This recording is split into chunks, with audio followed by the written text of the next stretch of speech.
우리가 살아가면서 핑계를 하게 되는 것은 어쩌면 우리의 죄성 가운데 하나의 표현일 수도 있습니다. 창세기에서 선악과를 따먹은 아담에게 왜 그것을 따먹었느냐고 하나님께서 질문하자 아담은 하와 때문에 그랬습니다 라고 합니다. 그리고 다시 하와에게 물었을 때 하와는 뭐라고 했죠? 뱀 때문에 라고 그랬습니다. 이렇듯 죄를 회개하고 핑계하는 것은 창세기의 때나 지금이나 동일한 것 같습니다.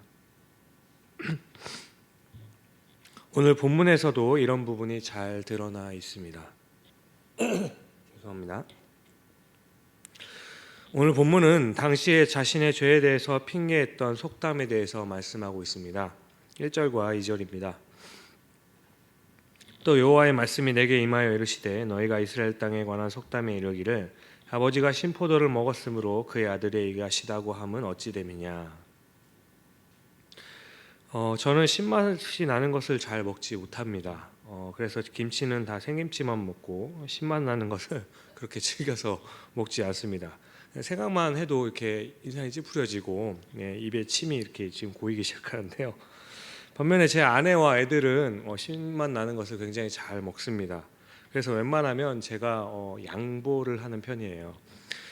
그런데 그렇다고 하여서 제 아내와 애들이 신 것을 먹는다고 하여서 제가 그 신맛을 나는 것에 대해서 상상하고 생각할 수는 있겠지만 느끼는 것은 불가능하죠.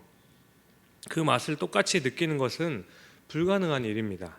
그런데 오늘 속담은 아버지가 신포도를 먹으면 그 아들의 이가 쉬어진다고 말하고 있는 것이죠. 하나님께서는 예루살렘을 심판하시고 그 심판에 대해서 죄를 지적하셨습니다. 하지만 그 죄에 대해서 핑계하고 있는 예루살렘을 향하여 이렇게 말씀하고 있는 것이에요. 다시는 이 속담을 쓰지 못하게 될 것이다. 이것은 당시 이스라엘 백성들이 자신들의 죄를 자복하지 않는 모습에 대해서 다시 한번 꼬집어서 말씀하신 거예요. 그러니까 자신의 죄에 대해서는 조상이나 환경을 탓할 수 없고 내가 너희를 벌하는 것은 너희 자신이 범죄하였기 때문이라고 다시 한번 콕 집어서 말씀하여 주시는 겁니다. 사랑하는 성도님 여러분, 하나님께서 우리와의 관계하시는 그 측면을 보면 하나님께서는 각자에게 개별적으로 관계를 맺으시는 분이십니다. 그러니까 아버지의 죄를 아들에게 찾으시는 분이 아니라는 거죠. 게다가 5절을 보시면 사람이 만일 의로워서 정의와 공의를 따라 행하면, 우리가 범죄하지 않고 정의와 공의를 행하면 하나님께서는 우리를 심판하지 않으신다는 약속인 겁니다. 그렇게 오늘 본문에는 하나님께서 말씀하시는 공의를 나열하고 계신 거죠. 산당의 제사를 드리지 않고 이웃의 아내를 더럽히지 않으며 사람을 학대하지 않고 줄인 자에게 음식을 나눠주고 고리대금을 위해 돈을 꾸어주지 않는 것. 이 율례와 규례를 지켜 행한다면 그는 의인이니까 반드시 살 것이라고 하나님께서 약속해 주시는 겁니다.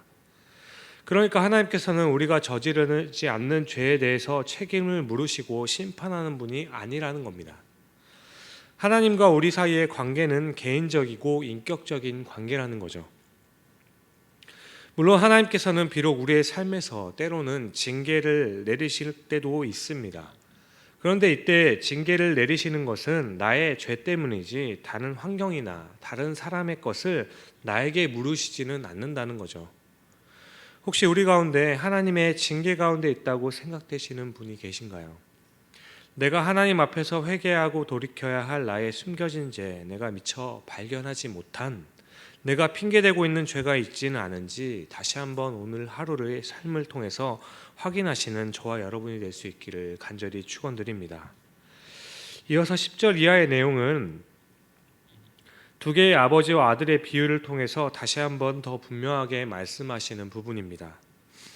아버지가 한 아들을 낳았습니다. 그런데 이 아들이 선을 행하지 않고 악만 행하는 아들이었어요. 10절이죠. 가령 그가 아들을 낳았다 하자 그 아들이 이 모든 선은 하나도 행하지 아니하고 이 죄악 중에 하나를 범하여. 이렇게 이후의 말씀에는 아들이 범죄했던 죄들을 쭉 나열합니다. 강포와 살인을 하고 산위의 재물을 먹고, 이것은 사당에서 우상에게 절하는 것을 말하는 거죠. 그리고 이웃의 아내를 더럽히는 것, 음행을 저지르는 것을 이야기합니다. 가난하고 궁핍한 자를 학대하고 핍박하는 것. 여기서 성경은 우리에게 죄 가운데에는 하지 말아야 하는 것도 하는 것이 죄이겠지만 반대로 적극적으로 행해야 하는 것을 하지 않는 것도 죄인 것을 지적하는 모습입니다. 그렇게 더 나아가 빚진 자의 저당물을 착취하는 것, 그리고 과도한 이자를 받는 것, 이 모든 것은 하나님이 보시기에 악을 행하는 것과 같다고 말씀하는 것이죠. 그 결과를 13절 후반에 이렇게 말씀합니다. 이 모든 가증한 일을 행하였은즉 반드시 죽을지라 자기의 피가 자기에게로 돌아가리라. 여기서 자기의 피가 자기에게로 돌아갔다는 것은 자기의 죄악된 행위에 대해서 마땅한 보응을 받았다는 거죠. 그러니까 이 부분에서도 강조하고 있는 것은 결코 아버지의 죄 때문에 아들이 징벌을 받는 것이 아니라고 말씀하는 겁니다. 이어서 또 다른 아들이 등장합니다. 14절이죠. 또 가령 그가 아들을 낳았다 하자 그 아들이 그의 아버지의 행한 모든 죄를 보고 두려워하여 그대로 행하지 아니하고, 이 아들은 아버지가 범죄한 것을 보고 그 죄를 보고 두려워했다고 합니다. 죄에 대한 두려움, 이것은 구원받은 성도에게 마땅히 있어야 할 것인 거죠. 그 두려움을 가지고 아버지가 행했던 그 죄에 대해서 아들은 그 죄를 철저하게 끊게 됩니다. 그대로 행하지 아니하고라고 하죠.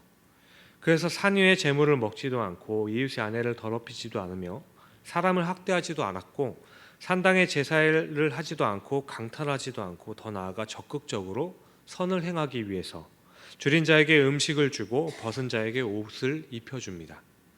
그 결과 17절을 보시면 이 사람은 그의 아버지의 죄악으로 죽지 아니하고 반드시 살게 될 것이라고 말씀해 주고 있는 거죠.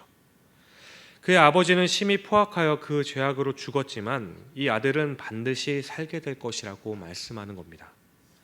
그러니까 하나님께서는 부모들이 행하는 죄에 대해서는 자식이 그것을 결단하고 끊는다면 그 죄는 끊어진다는 것을, 그리고 하나님의 재앙으로부터 용서받게 될 것을 분명하게 말씀하고 계신 겁니다. 대체로 예전 토속 신앙을 가지고 있는 분들, 그렇지 않더라도 간혹 성도들 가운데도 보면 자신이 받는 고통과 환난이 자신이 아닌 조상이나 부모의 죄로 인해서 받는 것은 아닌지 물어오는 성도님들이 간혹 계십니다. 그렇게 이런 분들은 근거 없는 죄책감과 피해의식 가운데 살아가는 분들이 간혹 있어요. 그런데 오늘 성경은 분명하게 말씀하고 있는 겁니다. 아비의 죄를 자녀에게 돌리지 않을 것이다.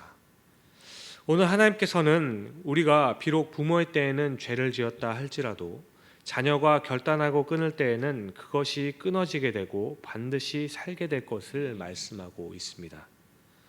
그렇게 구원은 또한 각자 개인에게 달려있는 것이겠죠.